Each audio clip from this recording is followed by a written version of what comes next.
Good afternoon. It's my pleasure to see everybody who joins us.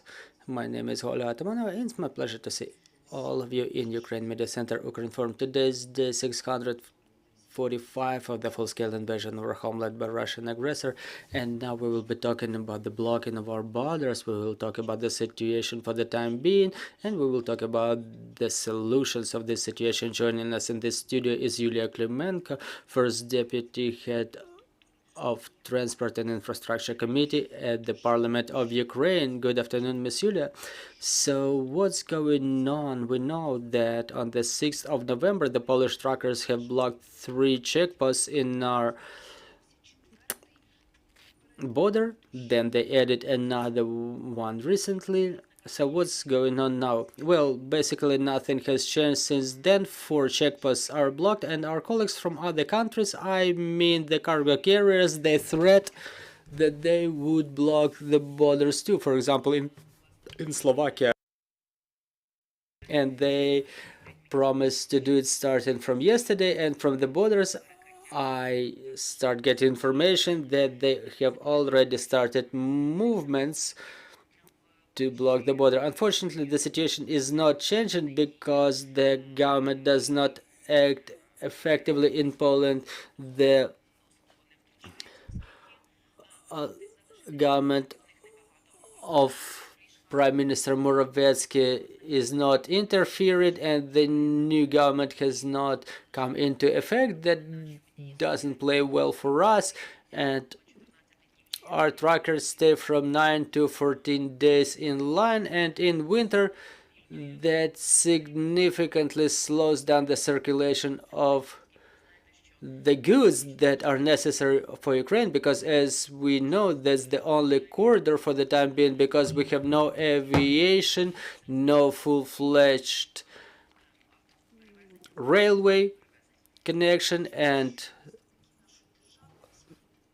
road transport is the main way of transportation. Now, we know that the government officials try to influence the situation, but what the parliament specifically does in this situation, we voted to appeal to our Polish colleagues, Polish parliamentarians, so they pay attention to this situation and they start acting on their part so that they find some compromise with the cargo carriers, because the blocking of the border is happening on the Polish side. We cannot effectively influence the Polish cargo transporters, and we talked to the deputies who were already or who are already in the new parliament.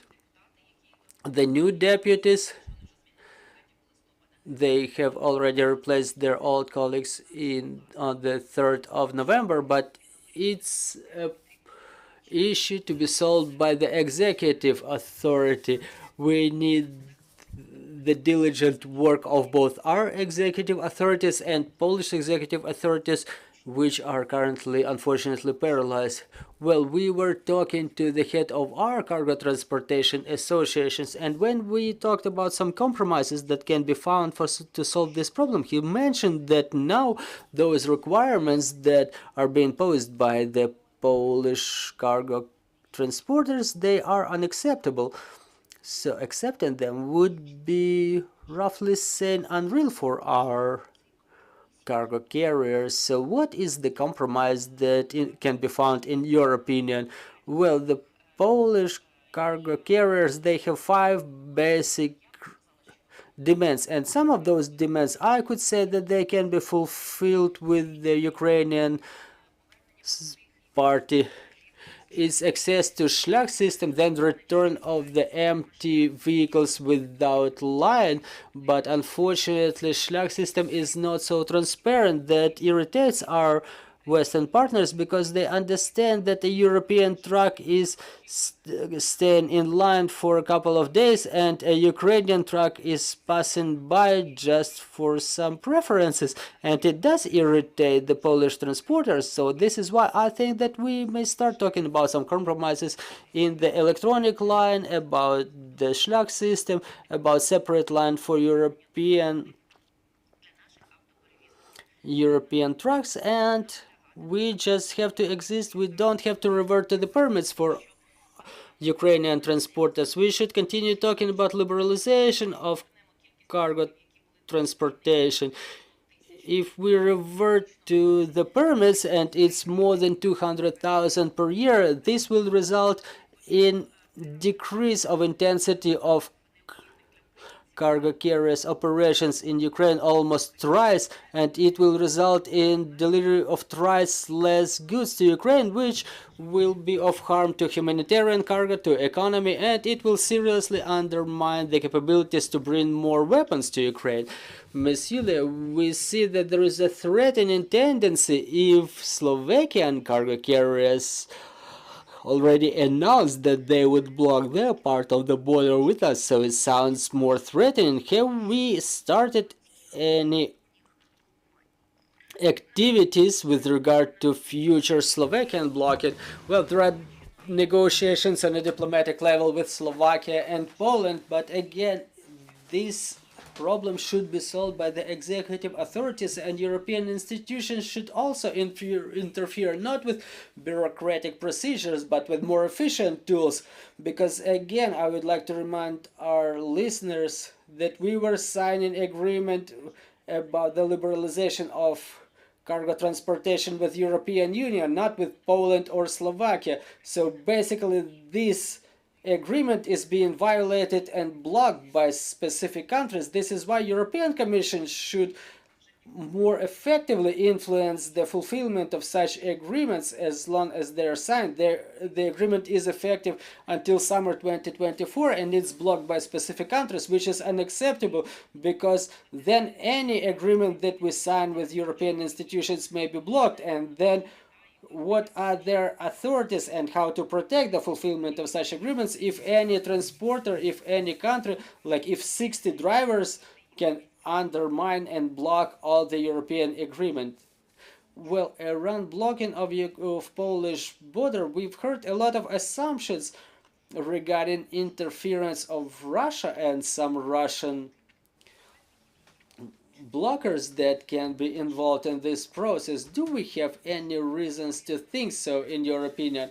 I think it's more of a question to the security service of Ukraine and intelligence, who are supposed to deal with this. But talking about cargo transportation, it's an old issue. It's not some some melody. It's a chronic disease. Someone just manipulatively used it, understanding that there will be no efficient authority, efficient government in Poland within 2 or 3 weeks.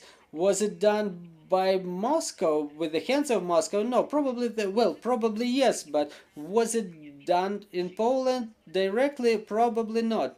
Not directly, but they could make use of it. They actively do it, and it's a threatening situation, because those drivers that block the border, they inspect the vehicles. We don't know who those drivers are, and if there is a truck bringing weapons to Ukraine, some driver, some Polish driver, or maybe half Polish, no one knows, may open a truck and evaluate the amount of weapons coming to Ukraine. That's a very threatening situation for the national security. So it's not about the under-received profits of the business, and I think that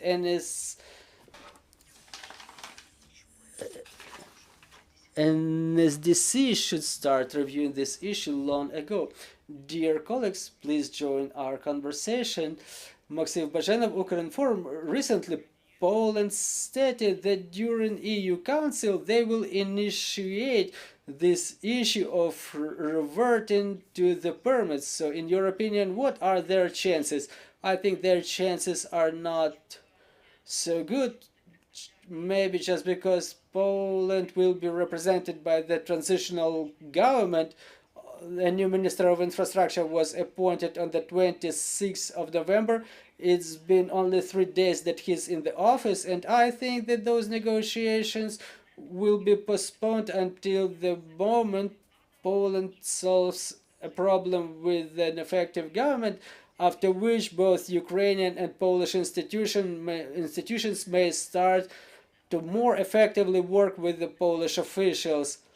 I think that on the 4th of December it will be reviewed, and I think there will be no decision made on the 4th of December. Ukraine is going to reiterate its stance from the economic and political point of view, and I hope that the agreement that we've signed, and I'd like to remind our Polish friends that we've increased the intensity of cargo transportation, not because we choose to do so, but because we have no other choice. Yes, it increased up to this existing number, but there is no other way to bring humanitarian and cargo and weapons that are so necessary for Ukraine. If we have enough air defense to open the airports, and if we have enough railway capabilities, we could agree to those negotiations and we could talk about decreasing the amount of cargo transportation. But currently we don't have either economic or national security reasons to do so. For us, this situation will be very, very problematic, I would call it so. And the last question I would like to ask you is about the consequences. We understand that the consequences are looming for our economy and agrarian sector and for the security component. Can we start estimating the consequences now? Well, since they are mostly the cargo carriers, they estimate the idle of one truck as more than 200 euro per day. So we can take the average number of trucks that is being accumulated in the border. So 300 trucks or 3,000 trucks multiplied by 300 euro per day and multiplied by a number of days that they stay on the border since the 6th of November. And this is how we get the amount of losses. For us, well, not for us, but for the businesses, they are the direct losses. And there are also indirect losses when you cannot ensure the delivery of your goods in a timely manner according to the contract signed, or to enter Ukraine with the products procured somewhere else. So those will be the indirect losses that we will see in the years 24 and 25 due to the contracts that were not signed with Ukraine, due to the unstable deliveries from and to Ukraine. They are difficult to calculate right now. Those are indirect losses that we cannot calculate right now, but they will be sufficient. Well, thank you very much for joining our broadcast. Joining us was Yulia, Klymenko, and let's continue working together for our victory. Let's thank our security and defense forces. Glory to Ukraine. Glory to the heroes. Thank you.